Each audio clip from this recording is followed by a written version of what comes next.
Everyone, आज हम बात करने वाले हैं इंडिया के डिफेंस सेक्टर की। तो देखिए, आपको पता ही होगा कि पिछले एक साल के अंदर डिफेंस स्टॉक्स ने क्रेजी रिटर्न्स दिए हैं। लेकिन आखिर इन क्रेजी रिटर्न्स की सच्चाई क्या है और क्या जिस तरीके की रैली हमें पिछले एक साल के अंदर डिफेंस स्टॉक्स में देखने को मिली है, ये रैली कंटिन्यू कर सकती है?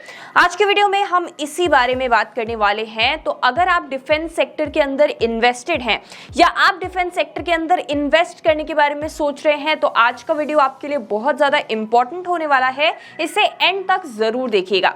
और अगर आपने अभी तक हमारे चैनल को सब्सक्राइब नहीं किया है, आप हमारे चैनल पर नए हैं, तो प्लीज हमारे चैनल को सब्सक्राइब कर लीजिए, बेल आइकन को भी प्रेस कर दीजिएगा ताकि ऐसी और वीडियोस को आप बिल्कुल भी मिस ना करें।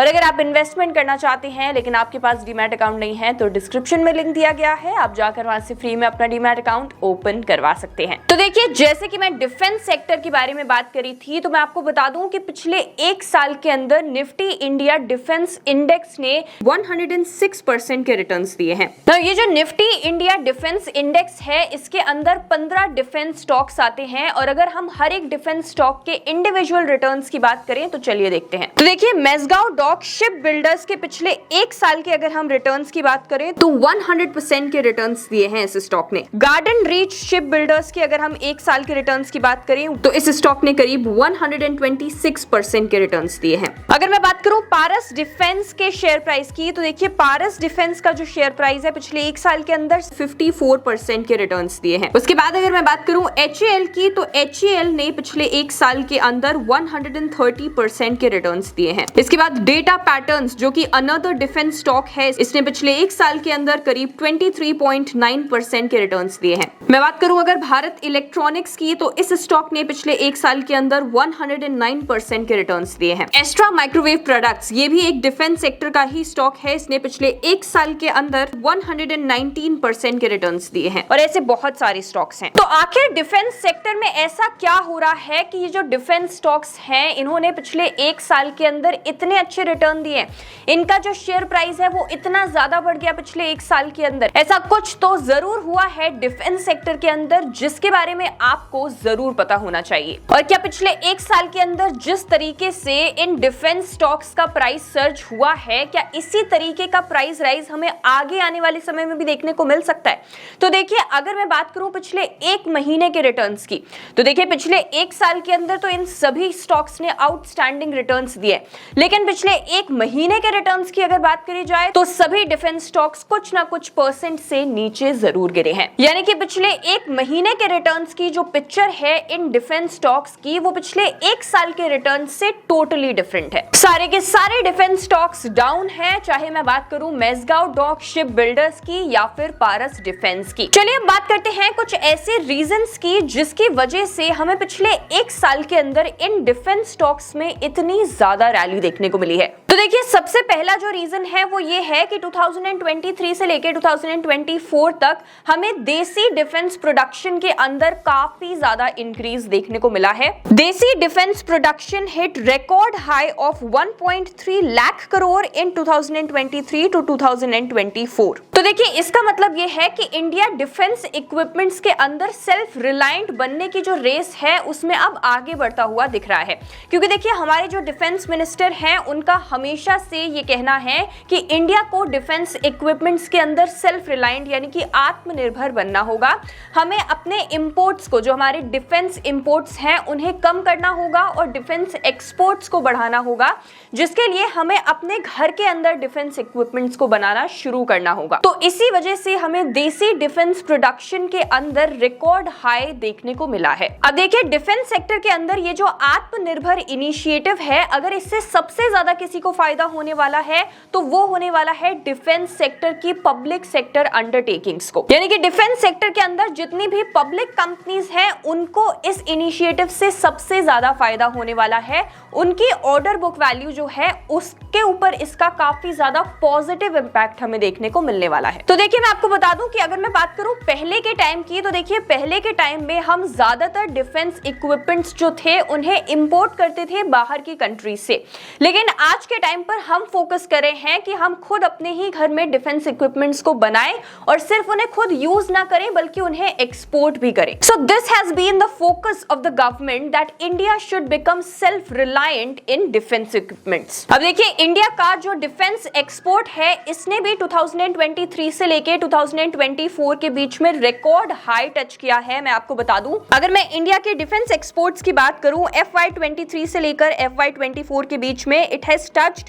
21,083 crore rupees from around 16,000 crore rupees in the previous year. और सबसे ज्यादा सरप्राइजिंग बात तो ये है कि 10 साल पहले तक ये जो नंबर था डिफेंस एक्सपोर्ट्स का इंडिया के अंदर, it was just around 686 crore rupees. अब देखिए हमारी गवर्नमेंट और हमारे डिफेंस मिनिस्टर जो हैं उनका टारगेट ये है कि आने वाले सालों में हमें अपने डिफेंस एक्सपोर्ट्स को 50,000 करोड़ तक लेकर जाना है। तो देखिए इंडिया के जब डिफेंस एक्सपोर्ट्स इंक्रीज होंगे तो फायदा किसको होगा? डिफेंस कंपनीज को होगा। डिफेंस सेक्टर के अंदर जितनी भी कंपनियां काम करती हैं, फिर चाहे वो पब्लिक हो या प्राइवेट हो, उनको इससे सबसे ज्यादा फायदा होगा। और स्पेशली जो फायदा यहाँ पर होने वाला है वो होगा पब्लिक सेक्टर अंडरटेकिंग्स को।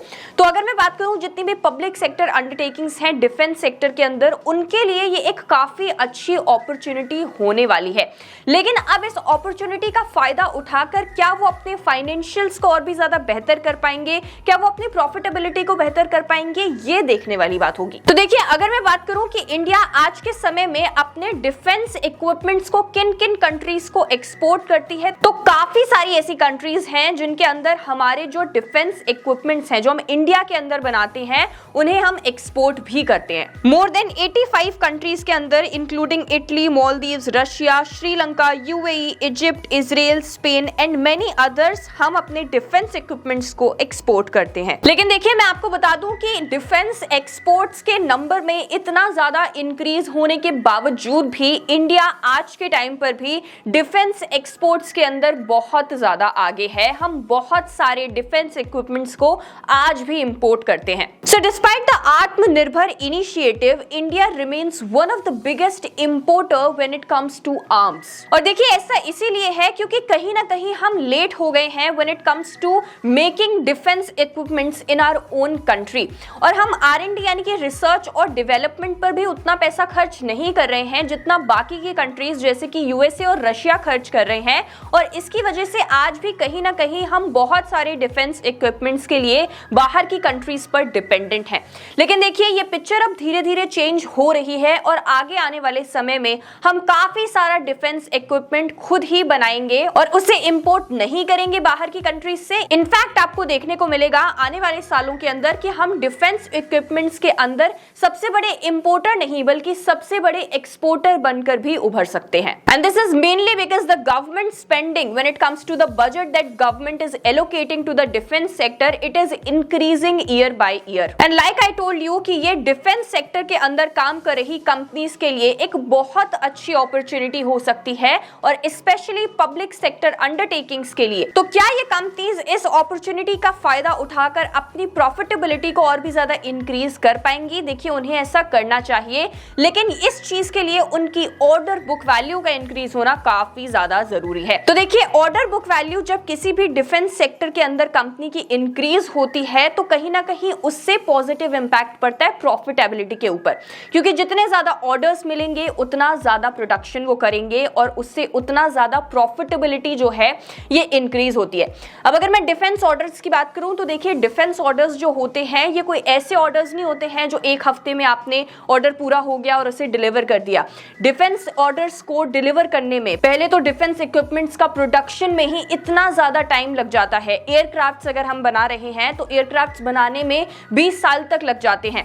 तेजस जो हमारा एयरक्राफ्ट है उसे बनाने में करीब करीब 20 साल का समय लगा था और उसके बाद इंडियन एयरफोर्स के अंदर उसे लाया गया था। तो देखिए जो डिफेंस ऑर्डर्स होते हैं ये बहुत बड़े ऑर्डर्स होते हैं और इन्हें एग्जीक्यूट करने में बहुत समय लग जाता है। तो ऐसे में ऑर्डर बुक वैल्यू जो है इसका इंक्रीज होना काफी अच्छा इंडिकेशन हो सकता है और इसकी वजह से हमें देखने को मिल सकता है कि और भी ज्यादा इंक्रीज जो है शेयर प्राइस के अंदर डिफेंस स्टॉक्स का वो हो सकता है। अब देखिए, अगर मैं आज की बात करूं तो मेजगांव डॉक शिप बिल्डर्स जो हैं, इनकी जो ऑर्डर बुक वैल्यू है it is around 40,000 crore rupees. तो देखिए, जिस तरीके की रैली हमें इन डिफेंस सेक्टर के स्टॉक्स के प्राइसेस में देखने को मिली है पिछले एक साल के अंदर, ये रैली आगे आने वाले समय में कंटिन्यू तभी होगी जब कहीं ना कहीं हमारे डिफेंस एक्सपोर्ट्स जो हैं ये इंपोर्ट्स को एक्सीड करेंगे, यानी कि हम ज्यादा डिफेंस इक्विपमेंट्स को एक्सपोर्ट करेंगे रादर देन इंपोर्टिंग देम।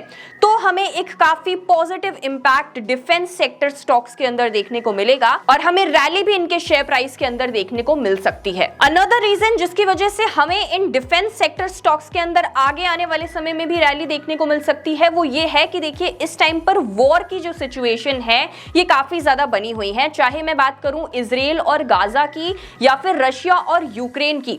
तो इन वॉर से भी काफी ज्यादा फायदा डिफेंस सेक्टर वाली कंपनीज को हो सकता है। लेकिन देखिए, इसका मतलब ये नहीं है कि सारी डिफेंस सेक्टर कंपनीज को फायदा होगा। डिफेंस सेक्टर को फायदा तो होगा, लेकिन इसमें से भी कुछ ही कंपनीज हैं जिनके अंदर हमें एक अच्छा इंक्रीज देखने को मिलेगा when it comes to their share price. हर एक डिफेंस सेक्टर स्टॉक्स को इससे फायदा हो ऐसा जरूरी नहीं है, तो आपको ट्रैक करते रहना होगा ऑर्डर बुक वैल्यू हर एक अच्छे डिफेंस सेक्टर स्टॉक की, और उसके बाद ही आप अपने लिए एक सही डिफेंस सेक्टर स्टॉक को पिक कर पाएंगे। और देखिए, इसके लिए आप स्क्रीनर जो है फंडामेंटल एनालिसिस टूल, उसका इस्तेमाल कर सकते हैं। आप सारे डिफेंस सेक्टर स्टॉक्स का जो ऑर्डर बुक वैल्यू है ये स्क्रीनर के ऊपर देख पाएंगे। और सिर्फ ऑर्डर बुक वैल्यू ही नहीं, आपको ये भी देखना चाहिए कि ईयर ऑन ईयर बेसिस पर इनका रेवेन्यू और इनका प्रॉफिट किस तरीके से इंक्रीज कर रहा है, वो भी एक इंपॉर्टेंट पैरामीटर है। So that was all about today's video, जहां हमने डिस्कस किया कि क्यों हमें पिछले एक साल के अंदर इतनी अच्छी रैली डिफेंस स्टॉक्स के अंदर देखने को मिली है और क्या आने वाले समय में ये रैली सस्टेनेबल है। वीडियो पसंद आया हो तो प्लीज इसे अपने फ्रेंड्स एंड फैमिली के साथ शेयर करना बिल्कुल भी मत भूलिएगा, और ऐसी और वीडियोस के लिए you can subscribe to our channel. Thank you so much for watching. I will see you in the next video. Till then, bye bye.